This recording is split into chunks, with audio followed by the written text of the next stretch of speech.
Morning students, I hope you all are staying safe at home. Today we are going to continue with the topic addressing scheme.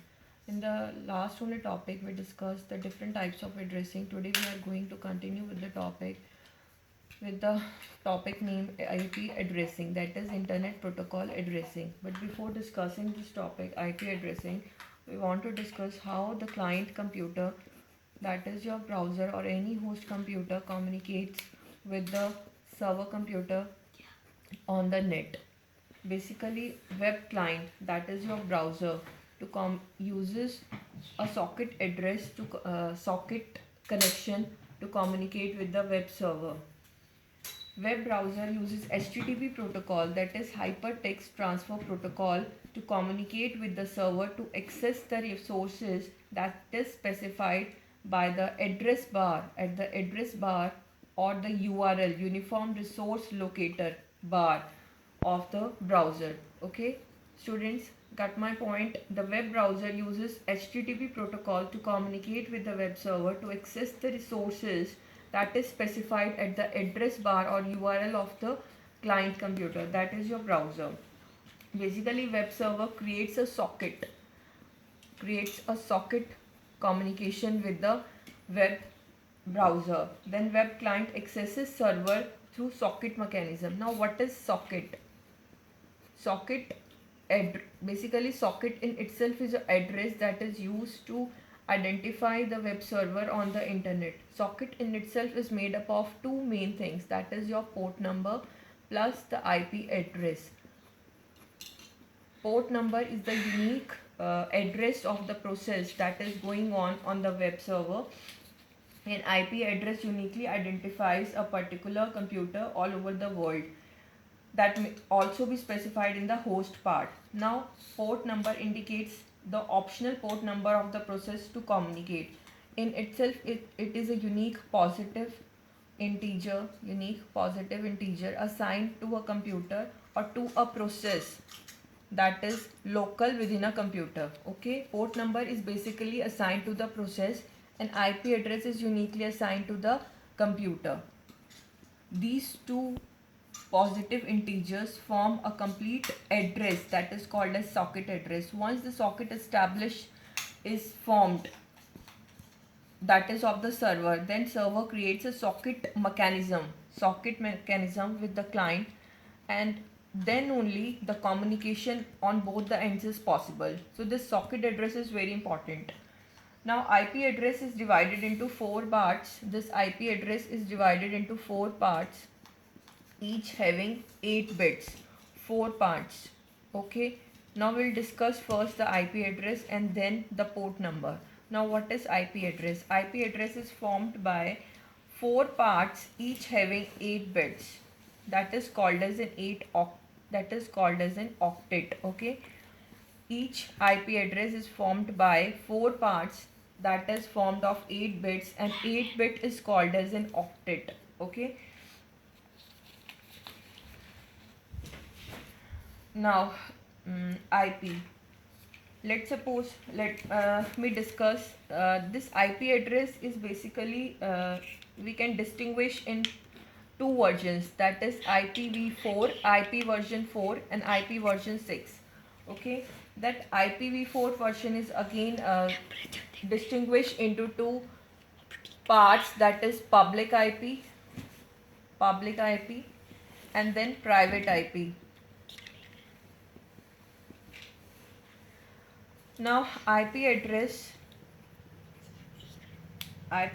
is mainly formed of network ID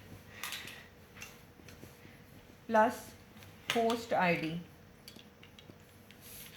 Okay, now total bits that is used to uniquely identify a particular host on a computer is of 32 bits. This is a 32-bit address that I have already told you in the last lecture, that IP address is a 32-bit address.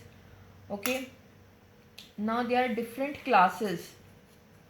There are different classes in IP addresses. That is class A, that is used for the large network. Then we have class B, that is The range of class A is from 1 to 126, 1.0.0.0 to 126.0.020. Now class B. Class B is from 128 to 191, 128.0.0.0 to 191 to 255.0.0. Now in between 126 and 128 there is a address called 127, that is a reserved address, and this reserved address is also called as loop back address. Okay, loop back address, this is a reserved address. Basically if network, that is on network, if NIC, network interface card, if NIC, that is network interface card, as I have already discussed this thing with you in your first lecture, that all the IP addresses are usually found on the NIC of the PC. Okay, so if NIC is not working, then we usually check, we go to the CMD of computer, then we usually recognize the pin 127.0.0.0. Okay, if there is a reply, then internet is fine, and if not, then there must be some network issue, otherwise the computer issue is there, computer problem is there, it is not at all a network issue. Okay, not a network issue. That is why we usually says that 127 address is a reserved address, that is a loop back address that is used to check whether the computer or the network, which one is performing well when some problem is there with the network. Okay, now we have class C. Class C is usually a small network that ranges from 192.0.0.0 to 223.255.255.0. Then we have class D, that is a multicast or special address. Okay, that range from 224 to 239.